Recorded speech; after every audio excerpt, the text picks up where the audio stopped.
Quem aí tem medo de eletromagnetismo? Esse vídeo é especial para você que fará a prova do Enem no próximo dia 28 de novembro, segunda etapa do Enem. Vai cair física, vai cair química, vai cair e vai cair eletromagnetismo com certeza. Então, para você que fará a prova no próximo domingo, esse vídeo é essencial. Para você que está se preparando para o Enem aí do futuro, esse vídeo também vai ser essencial para você. Com certeza você precisa saber como que as questões são abordadas, especificamente de eletromagnetismo, na prova do Enem. Então, trouxe aqui uma questãozinha que envolve eletromagnetismo, mas também tem dinâmica, tem uma noção de dinâmica, né? Existe aqui a lei de Hooke importante. Então, Guilherme, deixa de enrolar e bora para a questão. Vem comigo aqui, pessoal. Essa questãozinha aqui que você está vendo é o seguinte, desenvolve-se, dá uma olhada, olha, veja que existe um texto atrás, né? Pois é, não é só chegar e fazer uma conta, tem que ler bastante, né? Você sabe, essa prova, ela é de resistência, ela é de muita interpretação, é uma prova muito boa, né? Convenhamos aí. Pô, Guilherme, eu odeio essa prova não é boa nada. É, ela é boa sim. Vamos lá. Desenvolve-se um dispositivo para abrir automaticamente uma porta, no qual um botão, quando acionado, faz com que uma corrente elétrica I de 6 amperes percorra uma barra condutora de comprimento L igual a 5 centímetros. Já perceba que existe um desenho, existe um esquema eletromecânico ali do seu problema, né? O que vai ser escrito está desenhado, né? Ou o que está desenhado foi escrito, enfim, vice-versa. Então, as coisas se conversam, basicamente é isso. Então, assim, resumindo, pessoal, é para você ficar de olho já na figura, certo? Existe uma mola, enfim, dá uma olhada nisso aí. Cujo ponto médio está preso a uma mola de constante elástica K, ou constante de rigidez, K igual a 5 vezes 10 a menos 2 newton por centímetro. Guilherme, o que é constante de rigidez? O que é constante elástica? Constante elástica, meus caros e caros, vou até voltar aqui para falar com vocês, porque isso é muito importante. Às vezes a gente vê um número e a gente não sabe assim o que ele significa, né, no final das contas. Olha só. A constante de rigidez, ela vai medir o quanto que a mola é rígida. Ô, Guilherme, óbvio, calma. Quanto maior a constante de rigidez, mais difícil, ou seja, mais força eu tenho que fazer para poder abrir a mola, para poder estender a mola. Então, uma mola com uma constante de rigidez muito alta é aquela mola que eu tenho que fazer muita força para poder abrir ou para comprimir, tanto faz. Uma mola com constante rigidez baixa, ela é fácil, ela é maleável, vamos dizer assim. Eu faço só uma forcinha de nada e ela já se estica toda, ou faço uma forcinha de nada ela já se comprime toda. Então, essas coisas são importantes para você saber o que significa essas coisas aí, esses valores, né? Enfim, vamos lá. O sistema mola condutor está imerso em um campo magnético uniforme e perpendicular ao plano. É uma questão de eletromag. O que você já começou a notar? Existe um condutor passando corrente, ele deu até o comprimento, né? Essa barra condutora, ele deu o comprimento da barra, deu a corrente que passa nela. Se essa barra ela está imersa num campo magnético, a gente consegue calcular uma força magnética, é lógico que tem que ter uma condiçãozinha ali, mas vamos entrar em tantos detalhes. Existe uma força magnética, via de regra, sendo aplicada nessa barra condutora. Como que a gente calcula essa força magnética? B é o módulo do campo magnético, vezes I, módulo intensidade da corrente elétrica, vezes L, o comprimento da barra. Então ele já deu. Na verdade, ele não deu, ele falou que existe o campo, né? B. O I, ele deu a corrente que passa no condutor e o comprimento do condutor. Para calcular essa força magnética, por que eu estou me prendendo à força? Porque ele já falou sobre mola. Então vai ter uma lei de Hooke ali que vai criar essa força elástica, né? Então perceba que existe uma dinâmica no meio, né? Enfim.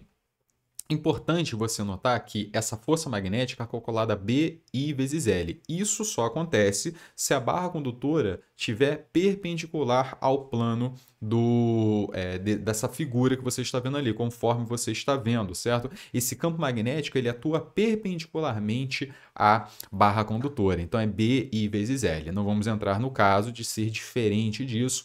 Essa força ela surge de um produto vetorial, então é mais complexo, né? Aqui é lógico que não está tão complexo, é a estrutura básica que a gente tem dessa força magnética aplicada a um condutor reto, retilíneo, passando corrente, enfim, vamos lá.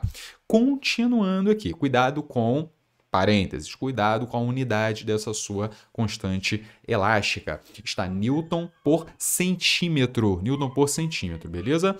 Vamos lá. O sistema mola-condutor está imerso em um campo magnético uniforme perpendicular ao plano. Perpendicular ao plano. Quando acionar, perceba que precisava falar isso, né, para poder aplicar a fórmula BIL. Bacana, é o BIL, né? É o BIL, o famoso BIL. Quando acionado o botão, a barra sairá da posição de equilíbrio, então já fica de olho na sua figura. Ela sai dessa posição zero, essa posição de equilíbrio, a uma velocidade média constante, né, de 5 metros por segundo, né? A gente considera isso aí. E atingirá a catraca em 6 milissegundos. Então a gente já consegue perceber o quanto que a barra ela vai se deslocar. Pessoal, se deu a velocidade média e deu tempo, a gente consegue calcular o ΔS. Então já fica com isso na cabeça, já pode ir calculando ali se você quiser, mas a gente consegue só multiplicar um pelo outro, né? 5, velocidade média, vezes o tempo, ΔT, vai dar o seu ΔS. Beleza, então você já sabe o deslocamento do fio ali, né?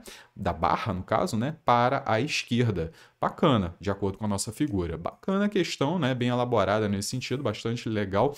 Vamos lá. A intensidade do campo magnético, aquele B do Bill, eu não sei, né? E é justamente isso que eu estou querendo, ó. Para que o dispositivo funcione corretamente. Olha só. Essa velocidade média, ela sai de uma posição, essa barra, ela sai com velocidade média de uma posição de equilíbrio. Essa posição de equilíbrio ali, no início, né, ela não tem, a força resultante sobre ela é igual a zero. Mas a força resultante, depois que liga, né, depois que você aciona a corrente, vai ter, né, uma força magnética, concorda? Vai ter uma força magnética atuando.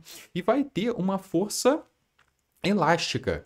Pessoal, se essa força elástica ela está para a direita, perceba que eu vou distender a mola. Se eu estou indo com o fio para a esquerda e essa mola estava ali quietinha, tranquila, né? E aí eu começo a ir para a esquerda, perceba, e a gente vai anotar isso aqui com certeza, vai deixar certinho aqui para você. A gente vai ter uma força elástica aqui para a esquerda, para a direita, perdão. Para a direita. Tá aqui uma força elástica, certo? Se eu estou distendendo a mola, beleza. Sendo assim, perceba que preciso ter uma força magnética para a esquerda, com certeza, né? Para poder anular com essa força elástica. E Guilherme, por que anular? Pessoal, a velocidade ela é constante. Perceba que há essa anulação das forças. Tem coisas que a gente precisa pressupor. Afinal de contas, se a gente precisa resolver, ele deu essa velocidade média, a gente vai supor que essa velocidade média, ela é constante. Então perceba que ainda tem esses poréns assim na questão que você precisa dar uma deduzida, coisas que de repente não estão muito claras e tal. Mas olha só, não brigue, faz um favor para mim, não brigue com a prova. Faça aquilo que você acha que a banca quis dizer. Beleza? Fala assim, o INEP fez isso aqui pensando... Beleza, né? Não vai brigar. Guilherme, essa questão foi anulada? Não, não foi anulada. Para quê? Faça da melhor maneira possível. Não brigue. Vamos lá. Então é isso, pessoal. Nesse sentido, você vai ter aqui uma força elástica e para a esquerda você vai ter uma força, eu vou chamar de força magnética, ok? Perceba que quando eu chego no ponto C, eu aciono a catraca e está tudo lindo, maravilhoso. Nesse sentido, chegando ali, a gente tem que a força magnética é igual à força elástica, certo? Bacana isso, a gente precisa dar uma deduzida, né? Conforme eu disse para vocês aí. Vamos lá. Se a força elástica ela é calculada, aquele ΔS a gente calculou? A gente não calculou, né? Então a gente pode calcular esse ΔSzinho aqui.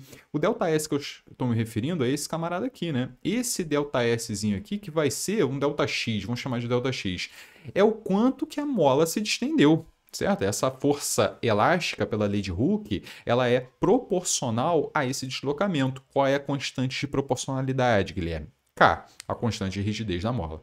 Então, a gente vai seguindo esse raciocínio, beleza? Esse ΔX a gente consegue calcular, conforme a gente tinha falado. Então, vamos calcular aqui rapidinho. Ó. ΔX vai ser igual a velocidade média, que é igual a 5, vou colocar direto aqui, né? Por favor, dá licença, né? 5 vezes. E aí nós temos o tempo, cuidado, que é 6 milissegundos. Mili é um submúltiplo da unidade, que é 10 elevado a menos 3. perceba que vai dar 30 vezes 10 a menos 3, ou 3 vezes 10 a menos 2. Por que que é importante você notar isso? Porque se a sua constante, olha a dica do tio aqui.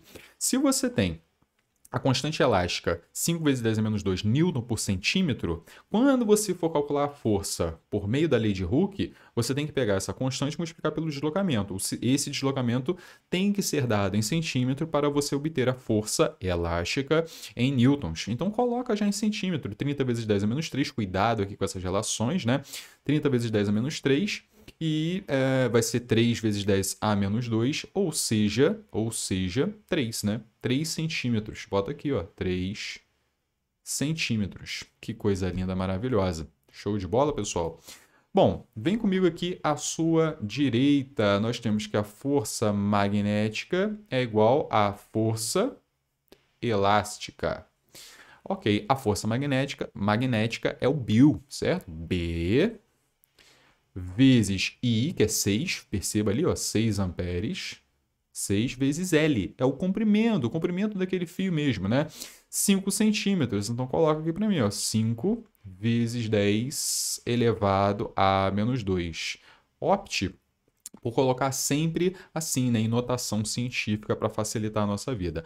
A força elástica, ela é a lei de Hooke. K vezes x, delta x, né? O seu K é 5 vezes 10 elevado a menos 2. E agora a gente precisa multiplicar pelo seu queridíssimo ΔX que você já calculou. E aqui, ó, em 3 centímetros, certo? Vou colocar já em centímetro e aí você não vai ter problema. Bacana isso demais, né? Já coloco 3. Guilherme, 3 vezes 10 a menos 2. Não, porque a sua constante elástica já está em centímetro. Esse é o bizu. Vamos lá, posso cortar o 5 com o 5, posso cortar o 10 a menos 2 com o 10 a menos 2, pô, posso cortar o 6 aqui também, ó, 3 de um lado, 3 do outro, então dá 2 aqui, dá 1 lá. O seu B, portanto, pessoal, a intensidade, um módulo do campo magnético, vai ser 1 sobre 2. O que é 1 sobre 2? É 0,5. 5 vezes 10, colocando agora em notação científica, 10 elevado a menos 1, qual a unidade? Tesla. Estou no SI. Então, perceba que é 0,5, né? 1 sobre 2, 3 sobre 6, né? E perceba que a questão ela traz também essa notação científica por trás, né? 5 vezes 10 a menos 1, a gente encontra esse queridíssimo gabarito na nossa letra A. Então, o que a gente fez aqui, pessoal, foi resolver uma questãozinha envolvendo força magnética, envolvendo eletromagno no geral, mas mais cuidado aí você. Não é só isso, né? Perceba, pessoal, que a questão traz também essa ideia de que você tem que deduzir certas coisas ali. Deduzir a constância da velocidade, perceber que no final você tem uma igualdade das forças, né, de um lado para o outro, de modo que elas se cancelem. É um movimento que seria retilíneo uniforme, né? Perceba que essas forças elas se cancelam, de modo que a velocidade ela é constante. Beleza, pessoal? Bacana demais. E no final ainda tem o lance da notação científica para a gente não se confundir muito, né? Cuidado aí com a notação científica. É um 0,5, mas tem que saber interpretar o 0,5, né? É isso, pessoal. Espero que vocês tenham entendido, curtido. Um forte abraço, bons estudos sempre. Tchau, tchau.